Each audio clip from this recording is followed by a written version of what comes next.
कहते हैं माँ वैष्णो देवी के दरबार में कोई यूं ही नहीं पहुंचता।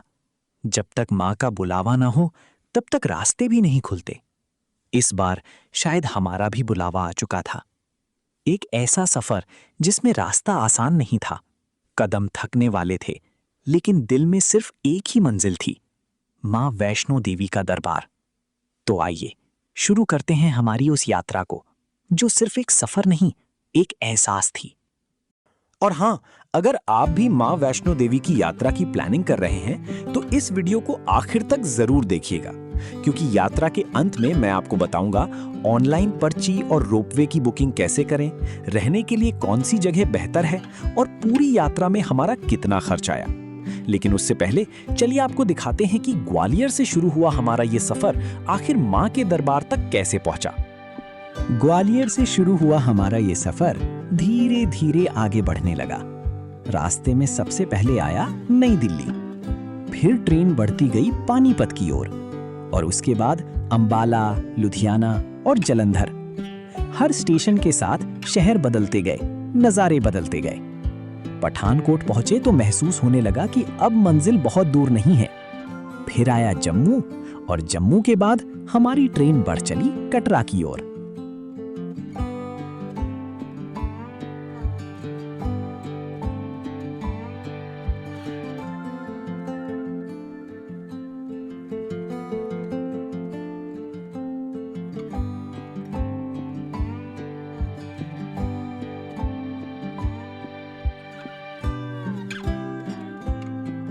जम्मू पहुंचते पहुंचते सफर का रंग ही बदलने लगा था। अब शहरों की जगह पहाड़ हमारा स्वागत कर रहे थे।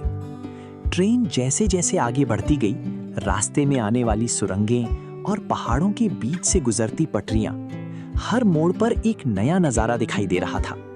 कभी ट्रेन अंधेरी सुरंग में दाखिल होती और अगले ही पल सामने खुल जाता पहाड़ों का खूबसूरत नजारा।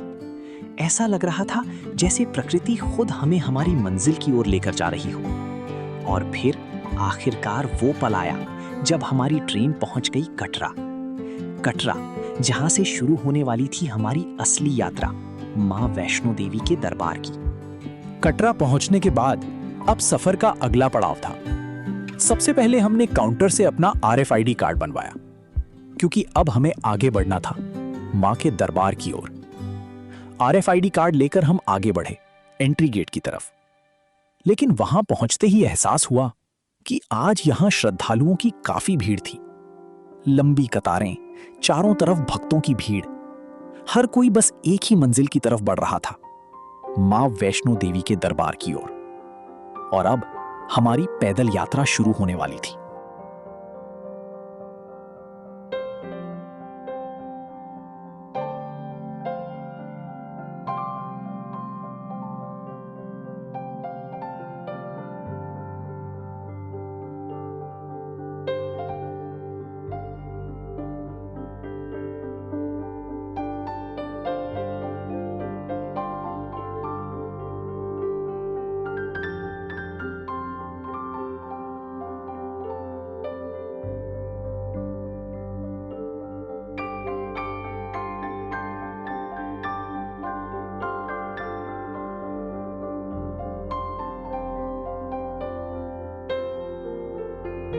अब हमारी पैदल यात्रा शुरू हो चुकी थी। इस बार हमने भवन जाने के लिए नया रास्ता चुना था, ताराकोट मार्ग। ये रास्ता अपने आप में बेहद खूबसूरत था। चारों तरफ पहाड़, ठंडी हवा और रास्ते भर मां के जयकारों की गूंज। धीरे धीरे हम आगे बढ़ते रहे।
ताराकोट पहुंचकर थोड़ी देर के लिए हमने अपनी यात्रा को विराम दिया। यहाँ हमें लंगर का प्रसाद मिला। लंबी चढ़ाई के बीच भोजन का ये प्रसाद जैसे नई ऊर्जा लेकर आया। हमने श्रद्धा से प्रसाद ग्रहण किया और कुछ देर आराम करने के बाद फिर से अपनी मंजिल की ओर बढ़ चले। अभी हमें पहुंचना था अर्धकुंवारी और हमें बिल्कुल अंदाजा नहीं था कि वहां पहुंचकर हमारी यात्रा में एक नया मोड़ आने वाला है।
हम रास्ते का आनंद लेते हुए अर्धकुंवारी पहुंचे, लेकिन हमें नहीं पता था कि आगे हमारा रास्ता बदलने वाला है।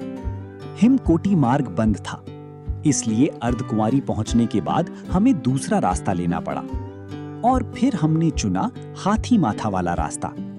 यही वो रास्ता है जिस पर आमतौर पर घोड़े और पालकी वाले भी जाते हैं। और सच कहूं तो ये रास्ता आसान बिल्कुल नहीं था।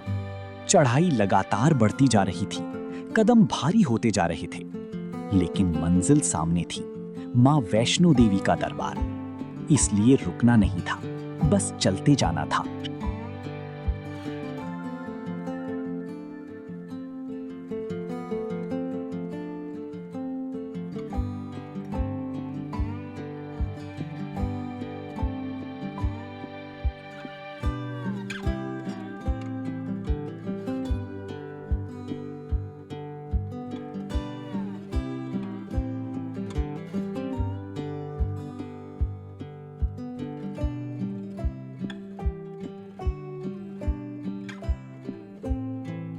आगे बढ़ते बढ़ते आखिरकार वो पल भी आया जिसका हमें इंतजार था।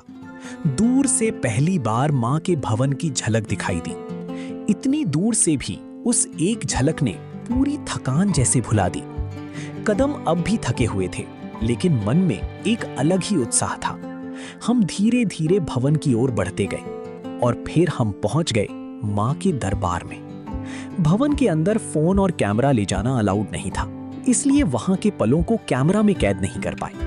लेकिन शायद कुछ अनुभव कैमरा में कैद करने के लिए होते ही नहीं, उन्हें बस महसूस किया जाता है और हमेशा के लिए अपने दिल में संभाल कर रखा जाता है।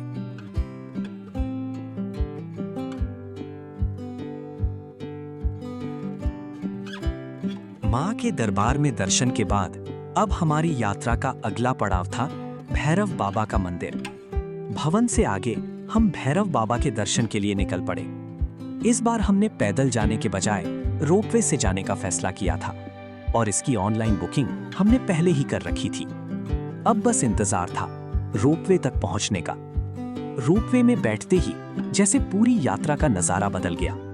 जैसे जैसे हम ऊपर उठते गए, नीचे दिखाई दे रहा था मां का भवन, जिसे कुछ देर पहले हमने करीब से देखा था, लेकिन ऊपर से उसका नजारा बिल्कुल अलग ही था। पहाड़ों के बीच बसा मां का दरबार दूर से देखने पर ऐसा लग रहा था जैसे पूरी वादियों के बीच आस्था की एक रोशनी चमक रही हो। उस पल को देखकर बस यही महसूस हुआ कि इतनी लंबी यात्रा और इतनी सारी थकान सब सार्थक हो गई। अब हमारी मंजिल थी भैरव बाबा का दरबार।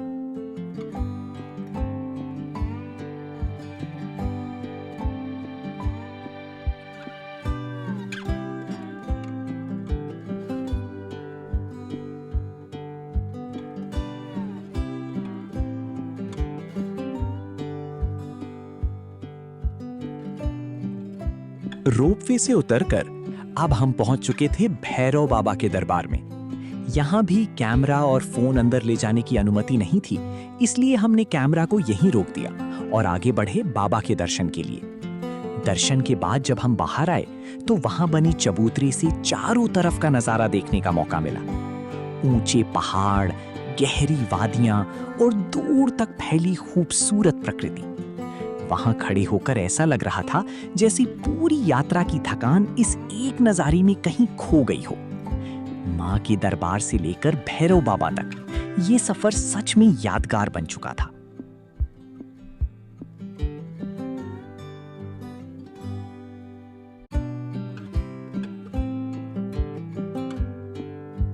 भैरव बाबा के दर्शन के बाद अब हमारी वापसी शुरू हो चुकी थी। वापसी में हम फिर से हाथी माथा वाले रास्ते से नीचे उतरने लगे। हाथी माथा की उतराई पूरी करते हुए हम वापस अर्धकुंवारी पहुंचे, लेकिन यहां से हमने वापसी के लिए एक अलग रास्ता चुना। इस बार हमने अर्धकुंवारी से बाणगंगा वाला पुराना रास्ता लिया। यही वो रास्ता है जो सबसे ज्यादा प्रचलित है और श्रद्धालु वर्षों से इसी मार्ग से यात्रा करते आ रहे हैं। अब रास्ता जाना पहचाना सा लग रहा था, लेकिन मन में एक अलग ही संतुष्टि थी, क्योंकि मां के दर्शन और भैरव बाबा के दर्शन के बाद हमारी यात्रा लगभग पूरी हो चुकी थी। अब बस बाणगंगा तक पहुंचना था और फिर वापस कटरा।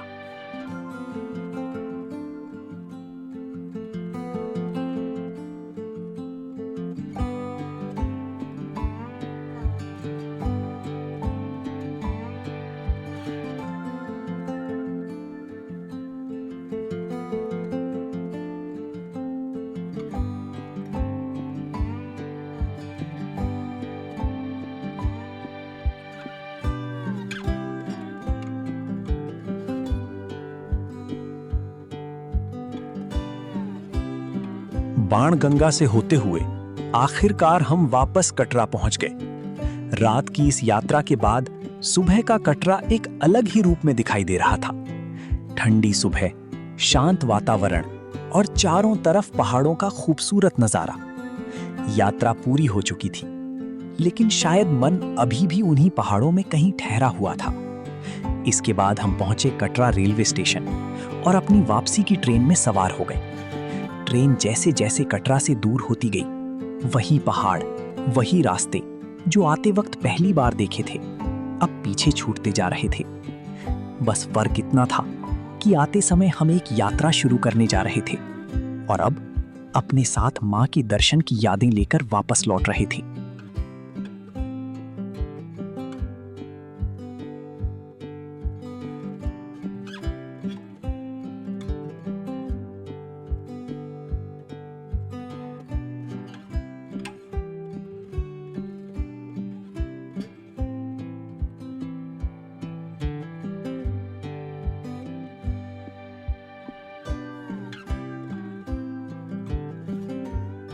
अब हम अपनी यात्रा का रजिस्ट्रेशन कैसे करना है वो प्रोसेस समझ लेते हैं। आपको ये सर्च करना होगा गूगल पर टाइप करके वैष्णो देवी यात्रा पर्ची। उसके बाद ये वेबसाइट आएगी जिसको आपको ओपन करना है। आप अपने फोन नंबर एंटर करें और एक ओटीपी आएगा आपको नंबर पर जो आपने यहाँ एंटर किया है। ओटीपी वेरीफाई कराने के बाद आप होम पेज पर आ जाएंगे। सबसे पहले बात करते हैं यात्रा पर्ची की। ऑनलाइन सर्विसेज में जाकर आप यात्रा पर्ची के ऑप्शन पर जा सकते हैं। यहाँ बुकिंग करने से पहले दिए गए इंपॉर्टेंट इंस्ट्रक्शंस को ध्यान से पढ़ना बहुत जरूरी है। इसके बाद आपको प्राइमरी पिलग्रिम की डिटेल्स भरनी होती हैं, जैसे नाम, mobile number, address, visiting date और कितने पिलग्रिम्स यात्रा करने वाले हैं। इसके बाद साथ जाने वाले यात्रियों की डिटेल्स भी यहाँ भरनी होती हैं। आईडी प्रूफ की जानकारी भी सही भरें, क्योंकि यात्रा के समय यही डिटेल्स आपके काम आती हैं। सारी जानकारी भरने के बाद टर्म्स एंड कंडीशंस को एक्सेप्ट करके आगे बढ़ सकते हैं। और ध्यान रखिए, सिर्फ यात्रा पर्ची बुकिंग हो जाने से यात्रा पूरी तरह शुरू नहीं हो जाती। आगे आपको RFID एक्सेस कार्ड की प्रक्रिया भी पूरी करनी होती है, जैसा कि हमने अपनी यात्रा में किया था। भवन से भैरव जी जाने के लिए रोपवे का इस्तेमाल करना चाहते हैं तो इसकी बुकिंग भी ऑनलाइन की जा सकती है। रोपवे के ऑप्शन में जाने पर सबसे पहले यहाँ दिए गए इंस्ट्रक्शंस को जरूर पढ़ लें। इसके बाद जर्नी डेट सेलेक्ट करनी होती है और साथ ही रोपवे का रूट। फिर अवेलेबल टाइम स्लॉट दिखाई देते हैं। अपनी सुविधा के हिसाब से अवेलेबल स्लॉट चुन सकते हैं। जब आप स्लॉट चूज करते हैं तो आपको जाने और आने का टाइम स्लॉट भी दिया जाता है। इसके बाद प्राइमरी पिलग्रिम और साथ जाने वाले यात्रियों की डिटेल्स भरनी होती हैं। यहाँ रूट भी सेलेक्ट करना होता है, इसलिए बुकिंग करते समय ये जरूर चेक करें कि आपने सही जर्नी और सही रूट चुना है।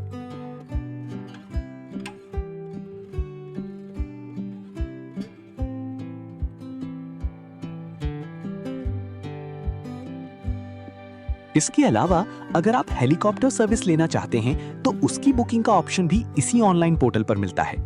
हेलीकॉप्टर सेक्शन में सबसे पहले इंपॉर्टेंट इंस्ट्रक्शंस दिखाई देते हैं। फिर आपको सेक्टर सिलेक्ट करना होता है, जैसे कटरा से संजी छत या उपलब्ध दूसरे सेक्टर के ऑप्शंस। इसके बाद कैटेगरी, पिलग्रिम्स की संख्या और यात्रा की डेट सिलेक्ट करनी होती है। आपको हेलीकॉप्टर सर्विस प्रोवाइडर भी सिलेक्ट करना होता है। यहाँ अवेलेबल टाइमिंग और अवेलेबिलिटी भी दिखाई जाती है। अपना स्लॉट चुनने के बाद प्राइमरी पिलग्रिम और ट्रैवलिंग पिलग्रिम्स की डिटेल्स भरकर बुकिंग प्रोसेस आगे बढ़ाया जा सकता है। इसलिए अगर आप हेलीकॉप्टर से यात्रा करने की प्लानिंग कर रहे हैं तो अपनी यात्रा की डेट पहले से तय करके अवेलेबिलिटी जरूर चेक करें। अगर आप बैटरी कार की सुविधा लेना चाहते हैं तो उसका ऑप्शन भी इसी पोर्टल पर उपलब्ध है। यहाँ जर्नी डेट और रूट सेलेक्ट करना होता है, जैसे अर्धकुंवारी से भवन या भवन से अर्धकुंवारी। इसके बाद यात्रियों की संख्या और जरूरी डिटेल्स भरनी होती हैं। और सारी जानकारी भरने के बाद यहाँ टोटल अमाउंट भी दिखाई देता है। यहाँ पर पर्सन 450 रुपए का फेयर है, इसलिए पेमेंट करने से पहले रूट, डेट और पैसेंजर डिटेल्स एक बार जरूर चेक कर लें। इस बात का ध्यान रखें कि आप अपने दिए हुए स्लॉट पर जरूर अवेलेबल रहें, नहीं तो आपको परेशानी का सामना करना पड़ सकता है। अब आती है एक बहुत जरूरी चीज, रहने की व्यवस्था। अगर आप वैष्णो देवी यात्रा पर जा रहे हैं तो अकोमोडेशन भी पहले से चेक कर लेना बेहतर रहता है। अकोमोडेशन सेक्शन में आपको location, accommodation type, number of days और चेक इन डेट सेलेक्ट करनी होती है। यहाँ अलग अलग लोकेशंस और अकोमोडेशन के ऑप्शंस दिखाई देते हैं। उदाहरण के लिए यहाँ न्यू वैष्णवी भवन के अलग अलग रूम ऑप्शंस दिखाई दे रहे हैं, जिनमें रूम कैपेसिटी और उसका रेंट अलग अलग है। अगर आप फैमिली के साथ हैं तो रूम सेलेक्ट कर सकते हैं और आप अकेले हैं तो डॉर्मेट्री सेलेक्ट कर सकते हैं। इनका फेयर अलग अलग होता है, इसलिए सिर्फ रूम का नाम देखकर बुकिंग ना करें। अवेलेबिलिटी, रूम कैपेसिटी और टोटल रेंट तीनों चीजें जरूर चेक करें। यात्रा पूरी हुई, लेकिन यादें हमेशा साथ रहेंगी। मां बुलाएंगी तो फिर आएंगे। जय माता दी।